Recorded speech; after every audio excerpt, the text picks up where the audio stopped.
এই ভিডিওতে যে পরিচিত ওয়ার্ডটি নিয়ে আলোচনা করব সে ওয়ার্ডটি অত্যন্ত পরিচিত এবং সবার জীবনেই এটি ঘটে। হ্যাঁ ভিউয়ার্স, এই ভিডিওতে আমরা ওয়েট শব্দটি নিয়ে আলোচনা করতে যাচ্ছি। আসলে ইংরেজি ওয়েট শব্দটি কী অর্থে ব্যবহৃত হয় এটা আমরা এই ভিডিওতে দেখব। শুরুতেই ওয়েডের সংজ্ঞাটা দেখে নেওয়া যাক। To get married, to join in marriage, to be prepared to live with a person of opposite sex in legal way. অর্থাৎ টু গেট ম্যারিড বুঝতে পারছেন আপনারা, টু জয়েন ইন ম্যারেজ এটাও বুঝতে পারছেন, অ্যান্ড সেটা আরও বিস্তারিতভাবে বললে হয় to be prepared to live with a person of opposite sex in legal way. অর্থাৎ বৈধভাবে বিপরীত লিঙ্গের একটি মানুষের সাথে বসবাস করার যে প্রস্তুতি সেটাই হচ্ছে ওয়েট। আমরা 3টি সেন্টেন্স দেখব, তাহলে আমাদের ধারণা আরও ক্লিয়ার হয়ে যাবে।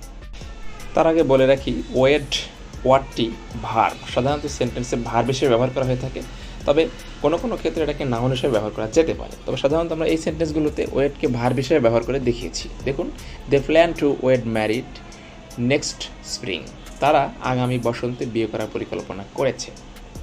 পরটা দেখুন, she wed her colleague sweetheart after graduation, সে স্নাতক শেষ করে তার কলেজের প্রেমিককে বিয়ে করেছিল। এরপরে দেখুন নাম্বার 3তে, the prince will wed a foreign princess, রাজপুত্র একজন বিদেশি রাজকন্যাকে বিয়ে করবে। আশা করি আপনারা বুঝতে পারছেন যে আসলে ওয়েট শব্দের বাংলা কী। মূলত ওয়েট শব্দটি এখানে ভার্ব হিসেবে ব্যবহার করা হয়েছে এবং এই 3টি সেন্টেন্সেই ওয়েট শব্দটি বিয়ে করা অর্থে ব্যবহার করা হয়েছে। এখন ওয়েডের সিনোনিম হিসেবে আপনারা যে শব্দগুলো ব্যবহার করতে পারবেন সেগুলো হচ্ছে, অর্থাৎ ওয়েট শব্দটি যদি ব্যবহার করতে না চান তার বিকল্প হিসেবে ম্যারি, ইউনাইট,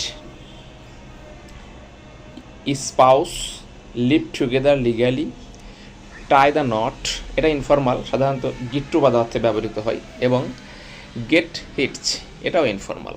তো আশা করি বুঝতে পারছেন আপনারা যে ওয়েডের সিনোনিম হিসেবে আপনারা যে শব্দগুলো ব্যবহার করবেন বা ফ্রেজগুলো ব্যবহার করবেন সেগুলো হচ্ছে marry, unite, spouse, live together legally, tie the knot, get হিটস। এরপরে দেখুন বাংলা অর্থ, অর্থাৎ বিয়ে করা, বিবাহ করা, বিবাহ বন্ধনে আবদ্ধ হওয়া, শাদী করা, বৈধভাবে সহবাস করা, বন্ধনে আবদ্ধ হওয়া, অর্থাৎ এক জায়গায় যুক্ত হওয়া, এটাই হচ্ছে মূলত ওয়েট। ভিউয়ার্স, আশা করি বুঝতে পেরেছেন। ভিডিওটি ভালো লাগলে চ্যানেলটি সাবস্ক্রাইব করবেন, একটি লাইক, একটি কমেন্ট এবং শেয়ার করবেন। ধন্যবাদ।